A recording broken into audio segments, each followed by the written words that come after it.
Hey folks, morning or afternoon now. We got to play Elderath last night.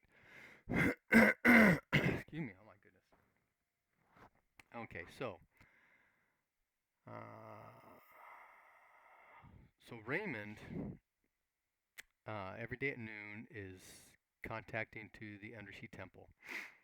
And on this day, he notices that Wes now has access to channeling that can be boosted by the temple.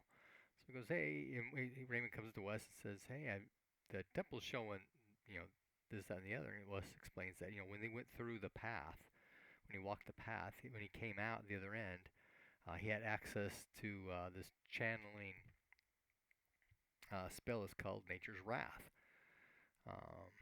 That kind of just put an end to the discussion. It wasn't anything to go further on to that, right?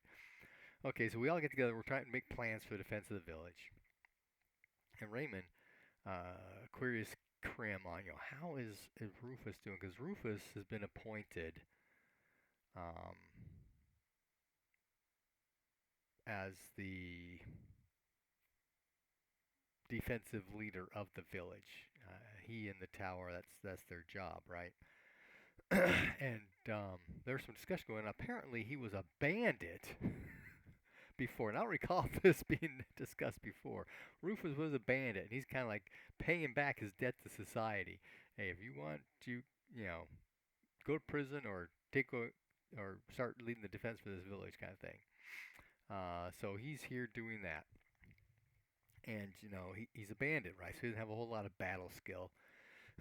So his defensive actions are lacking. So Raymond makes some recommendations to Rufus. Hey, if we flood the field here to the south, that will help block up, or at least make the passage from the south, um, that less tenable for the attacking forces. And we could put some people on that butte over there to keep eyes out for watching what's going on not only to the south but to the east and to the north. Um, Wes also noticed that Rufus's plans were poor at the best, and he starts making some suggestions on doing a reconnaissance. And Rufus was pushing back on that, and things started to get a little belligerent. But we didn't. We as a party don't want to cause friction here, so Wes, says, okay, whatever, kind of thing. We continue to do the Emerald recon where she pops up, and if I keep her within, I can extend the range to 2,000 feet and to share senses so Wes can actually see what's going on. The forces to the south are moving north, but they're staying well out of bow range. Raymond gets up on the tower and he's using the spyglass, right? So there's a mix of humans and orcs in that southern army. The leader is wearing black plate that has that flaming red eye symbol on it that we found on the clothing inside the moat house. We start kind of thinking about, hey, maybe we just assassinate him, right? So we bring Heta in to our discussions in case he, let her know what we're seeing and discuss options and stuff. And we all gather up at the church and discuss, how can we assist in the defense without stepping all over Rufus. During these discussions, there was a comment made about the druid, and we're not sure if the druid was informed of everything going on or not. So Raymond Helmer West head over to the druid and find out, yeah, he knows what's going on. He's going to do his part supporting Rufus because that's his place in the society here. Hedda and Runt, with two of their compadres, head over to the Shrine of Sylvanus there in the temple or the church, and they discuss, their recon and delaying actions, things they can do. Poison food source, making everybody sick, killing people, that kind of thing, right? And they come back, and the GM, if you watch the live play, and it's in the description, the GM goes into discussion on, okay, how are we going to do this large scale combat options, right? And he's following something I had done earlier using the Bushido battle rules.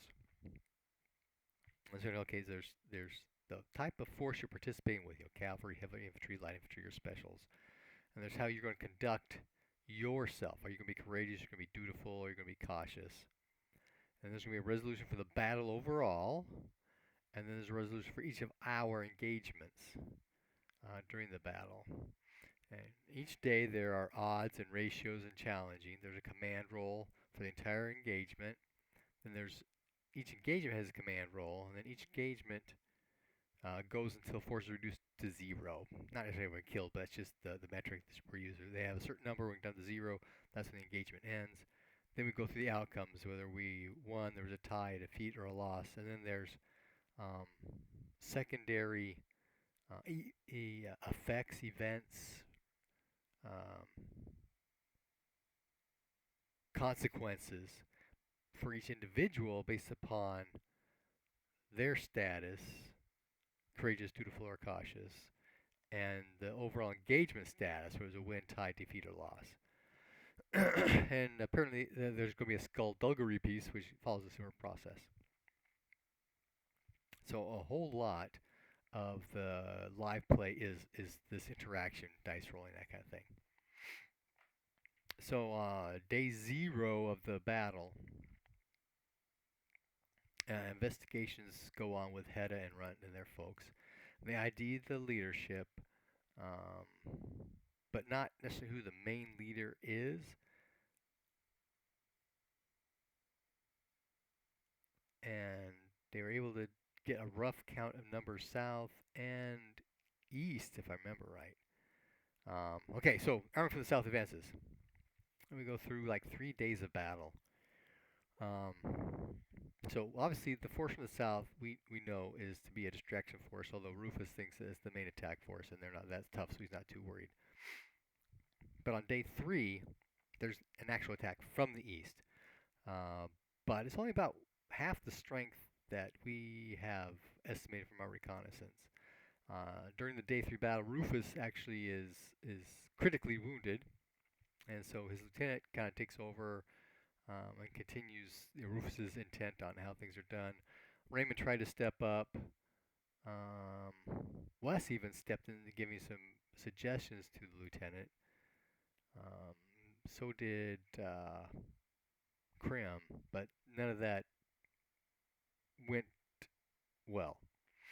So later that night, the village elder is talking with us, and he's concerned about the current capacity of the lieutenant to be able to run the defense of the village. We discussed things and decided, okay, Wes is going to go and talk to Rufus about the lieutenant's capabilities. Okay, Rufus, what do you think about your lieutenant's capabilities in defending the town here? Is he up to it or not, since you are incapacitated here? And as they're talking, it kind of comes out that Wes has status. He is a noble.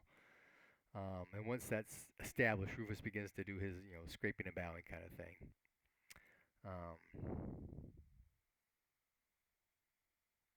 The lieutenant is summoned, and the Rufus then asks Wes for his title to do this introduction, transition to power thing. And so Wes, it's the second time in the game that he's actually spelled out his whole thing, and I don't even know what the full thing is, so we just kind of theater of the mind that piece. And Raymond, that actually caught Raymond's attention. Raymond is starting to put together that Wes is pretty. Wes's family is way up in the nobility ranks. Okay, so Wes Krim, and we bring the militia captain in because he, there's a lot of retired adventurers and soldiers in the village because it's on the edge of things. So the militia here is fairly capable, and the captain obviously is in that position because of his skill. So we bring him in and we discuss plans for the defense of the village, so that we have a plan. So first thing in the morning we can just lay out what's happening and get people in their place, and that's how it ended. And it was a full game, but one paragraph of stuff, lots and lots of dice rolling. So that's how it all went, folks. Happy gaming.